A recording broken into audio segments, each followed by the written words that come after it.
gente começa com um assunto pedido por todos vocês. E aproveitando que setembro é o mês da conscientização da doença de Alzheimer, e por isso a necessidade da gente falar mais ainda sobre a importância da prevenção, do diagnóstico precoce e do cuidado ofertado, bem como apoio e suporte aos familiares das pessoas que vivem com a doença, eu recebo ele, que é maravilhoso, que entende do assunto, está sempre pesquisando, geriatra, gerontólogo, fundador da Associação Brasileira de Alzheimer, Dr. Norton Sayeg. Seja bem-vindo, doutor. Muito obrigado, Como vai? minha querida. Tudo bem? Prazer é nosso. Senta aqui pertinho de mim, já conhece o caminho. Pois não. O prazer é nosso em recebê-lo, viu? Igualmente. E poder falar dessa doença que assusta tanta gente. E eu tenho percebido que cansa a tantos cuidadores, né? Dá trabalho. O que eu costumo dizer é que é uma doença que não vitimiza só o portador, vitimiza a família inteira, né? Então, tem famílias que são absolutamente devastadas em função da presença da doença de Alzheimer. Porque tem uma coisa irônica, né, nessa doença, que a doença de Alzheimer não mata. A pessoa vive muito com a doença, mas em condições, muitas vezes, sem qualidade de vida. E é isso que nós temos que lutar para mudar, para dar qualidade de vida e informação para os cuidadores e familiares para ficarem mais tranquilos e cuidar direito. A gente ainda não tem a cura para o Alzheimer. Não, mas tem tratamento. Olha, há 20 anos atrás, a partir do diagnóstico, esses pacientes faleciam, em média, 5 anos depois. Eu tenho pacientes com 25 anos de evolução com a doença de Alzheimer e estão muito bem com as suas limitações. Agora, por quê? Por causa dos cuidados em termos de prevenção, de medicamentos e de estimulação cognitiva, treino de memória, ginástica da memória, né? Como o pessoal entende melhor. Então, essa é a saída. Ok. Quando a gente fala de ginástica da memória como um estímulo, né, como um trabalho de prevenção, muita gente pensa naquilo que é mais comum da gente ouvir. É o jogo do passatempo, é o caça-palavras, né, o sudoku. Mas outro dia eu estava lendo um trabalho dizendo que é importante que a pessoa aprenda coisas novas. Tem que aprender outras coisas e não ficar só naquela mesmice? É mesmo? É exatamente isso, porque a memória é uma coisa muito complexa, né? E ela é dividida do aprendizado. Mas uma coisa está muito perto da outra. Então, o que eu proponho para os meus pacientes, por exemplo, em fase inicial, ou para os familiares que têm um risco maior de ter a doença? Aprender uma nova língua. Usar a internet, no modo positivo, a internet tem o lado negativo, mas tem muita coisa boa, claro. né? Claro. Aprender um novo instrumento, né? Um novo idioma, enfim. Participar de palestras, ser voluntário em algum local, não ficar em casa, tirar a camisola de manhã e ter uma agenda apertada, né? Cheio de coisa para fazer. É isso que é importante, é isso que faz a diferença no envelhecimento com sucesso, como nós chamamos. Isso a gente está falando para um paciente que quer fazer a prevenção e que não tem o diagnóstico de Alzheimer? Isto. Agora, existe...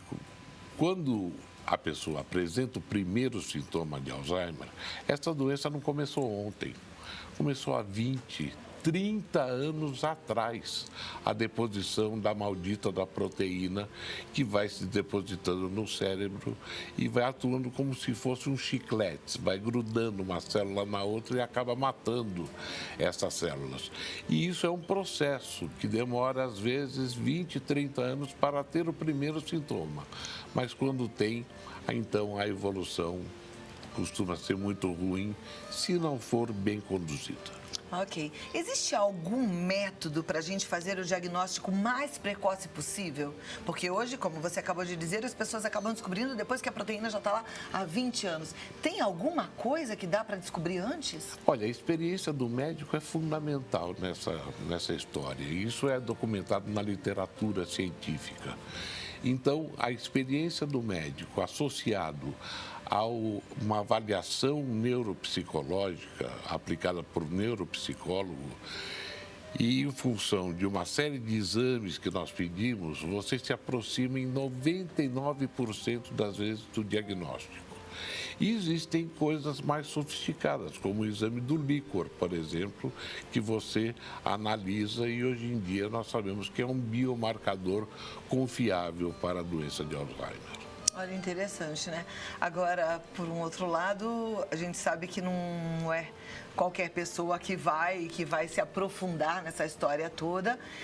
E aí, porque ela é um pouco assintomática nesse começo, fica complicado mesmo das pessoas buscarem essa prevenção, né? É isso Descobrir que essa precisa doença mudar. antes. E está mudando, viu, Cláudia? Graças a vocês, quer dizer, o pessoal da mídia, o pessoal de comunicação, que está levando para a população essa coisa que para de explicar que está perdendo a memória porque tem 80 anos de idade. Não é, isso é bobagem, isso é mentira.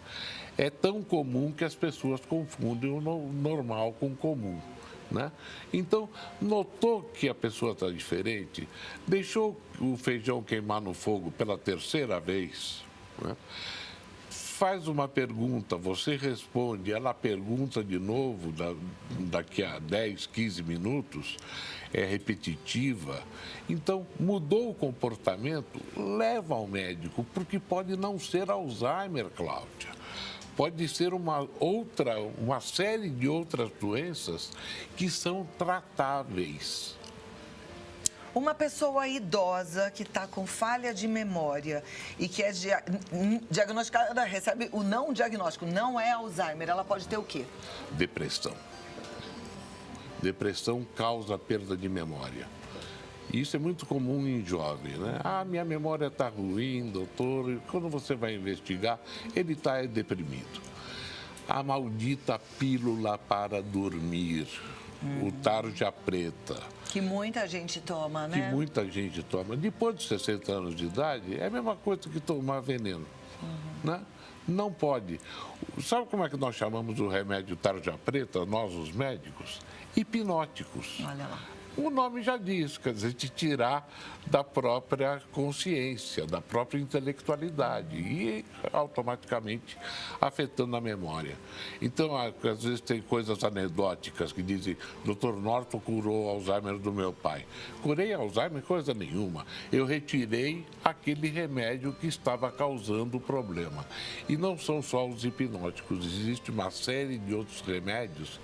Porque idoso tem muita doença concomitante, crônica, osteoporose, diabetes, pressão alta. E para isso, a cada um deles vai tomando um determinado medicamento.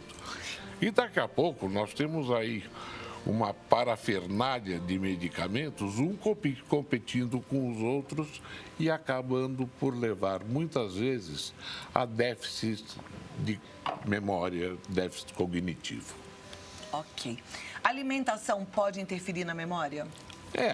Nós sabemos, ou nós achamos que uma alimentação regrada, associada à atividade física e a uma série de outras medidas, reduz em 50% a possibilidade de uma demência, não necessariamente Alzheimer. Alzheimer é uma das mais de 100 demências que existem aí nos portadores, né? Então, nós propomos uma alimentação à base da dieta do Mediterrâneo, que é usar azeite de oliva, grão, carne magra, muito peixe e muita verdura colorida. Quanto mais colorido o prato, maior quantidade de vitaminas você está ingerindo. E aí a gente vai ajudando o telespectador, né, a entender um pouco mais sobre essa doença. Mas eu fiquei com uma coisa interessante na cabeça, essa questão de várias demências, porque a gente fica achando que o idoso que está esquecido, ele tem Alzheimer. Mas de todas essas demências, a pior é Alzheimer? A mais frequente. É a mais frequente. Eu diria que a pior, não existe bem isso, mas seria a vascular, que o pessoal confunde Alzheimer com esclerose, por exemplo. Vou estar esclerosado. Não tem nada a ver com circulação. Alzheimer é perda de célula cerebral, é morte de célula cerebral, é atrofia do cérebro, o cérebro diminui de tamanho. E agora, demências existem mais de 100. Primeira pergunta vem da Ana de Santos, diz: parabéns, Cláudio e doutor, que programa excelente. Obrigada, Ana. Excesso de estresse contribui para o desenvolvimento do Alzheimer? Não existe essa correlação científica. Nós não podemos associar ao estresse, podemos associar o estresse à piora da memória, mas não necessariamente Alzheimer.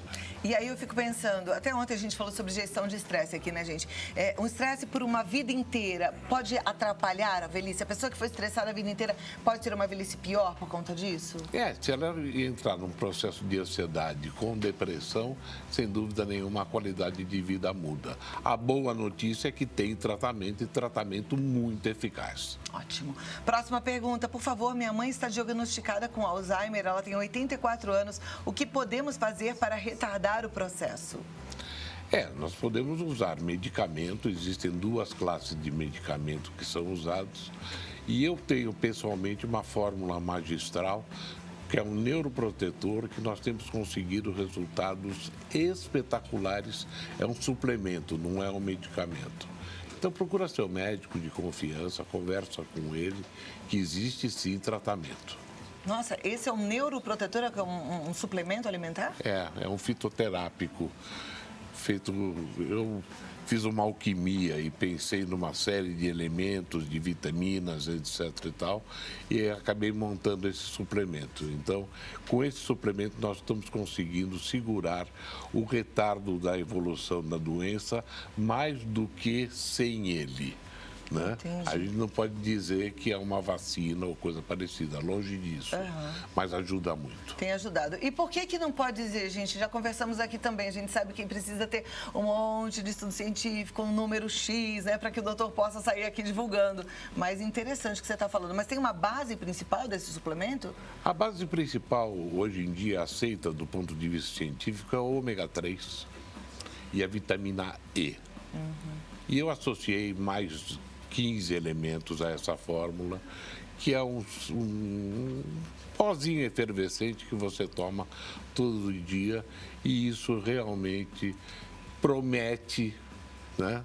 Não é conclusivo, mas promete a melhora e o retardo da evolução. Muito bem. A próxima pergunta é da Tereza, ela é de Fortaleza. Ela pergunta: essa demência é hereditária? Veja, existem dois tipos de doença de Alzheimer. Uma que é eminentemente hereditária, que é a chamada familiar. Essa é a má notícia. A boa notícia é que apenas 5% das demências são familiares, ou seja, geneticamente determinadas. 95% são ligados ao envelhecimento. Quando você diz ligado ao envelhecimento, quantos por cento da população, não sei se o senhor tem esse dado, assim, terá demência ligada ao envelhecimento? É um absurdo esse número. Veja que aos 60, 65 anos de idade, a possibilidade de você ter a doença de Alzheimer é em torno de 3%, de 3 a 5%. Veja, com 60 a 65. À medida que você vai envelhecendo e você chega aos 80 anos de idade, aquilo que era 3% passa a ser 50%, ou seja, metade das pessoas a partir dos 80 anos de idade terão doença de Alzheimer. Pensando no ponto de vista de que o ser humano está vivendo mais, eu fico imaginando assim que agora que a gente está muito preocupado com Alzheimer, porque antes as pessoas morriam antes, não? Sem dúvida nenhuma, era um país de jovens, né? Onde o que matava eram as doenças infecto-contagiosas, era diarreia na criança, era falta de higiene no manuseio da mamadeira. Talvez por isso a gente ainda não tem uma notícia maravilhosa de cura do Alzheimer. Então, agora o mundo inteiro que já envelheceu, o primeiro mundo, a Europa já envelheceu, o mundo inteiro está inclinado aí pesquisando todo dia a possibilidade de encontrar a cura para a doença de Alzheimer, e nós vamos chegar lá, eu tenho certeza. Perfeito. Próxima pergunta. Boa tarde, programa maravilhoso, obrigada. Qual é o exame que diagnostica o Alzheimer? Nenhum. O exame é clínico, é a observação do médico associado a uma série de exames de sangue e de imagem que ele solicita no sentido de se aproximar do diagnóstico. O diagnóstico definitivo do Alzheimer é só examinando o cérebro do indivíduo após a morte, o que ninguém quer, né? Maravilha. A próxima pergunta é: onde encontramos esse suplemento dito pelo doutor? Precisaria para uma tia e uma avó? Estaria ligado à genética? Eu teria chance de ter Alzheimer? Ela faz várias perguntas de uma vez. Sobre a genética a gente já acabou de falar, né? A genética, existe um teste que você pode fazer se você tem o gene de risco da doença de Alzheimer. Quanto ao suplemento, é uma coisa pouco ética divulgar isso na comunicação, mas eu estou à disposição para conversar privadamente. Tá, eu vou passar o site, porque tem mais informações lá, e aí eu quero que você entre, olha, é o www.alzheimermed, veja direitinho como é que escreve Alzheimer, tá aí no vídeo, alzheimermed.com.br. Anota um telefone, vou passar 2. É tudo WhatsApp, tá? 11 999 03 9395. E o outro, 11 999 60 82 70. Você vai falar com a Karina. E aí tem o e-mail também, que é o nortonsaieg@uol.com.br. Doutor? Sempre à disposição dos seus telespectadores. Amei te receber. Volte logo, traga novidades, boas pesquisas. Muito obrigado. Gosto assim, médico que não para de pesquisar, né? Sempre pensando na saúde do paciente, isso é maravilhoso. Eu tenho fé de que logo, logo a gente vai ter novidades aí em relação a essa e tantas outras doenças. Porque, como eu disse, o ser humano está vivendo bastante, né? Então tem muita coisa nova aparecendo.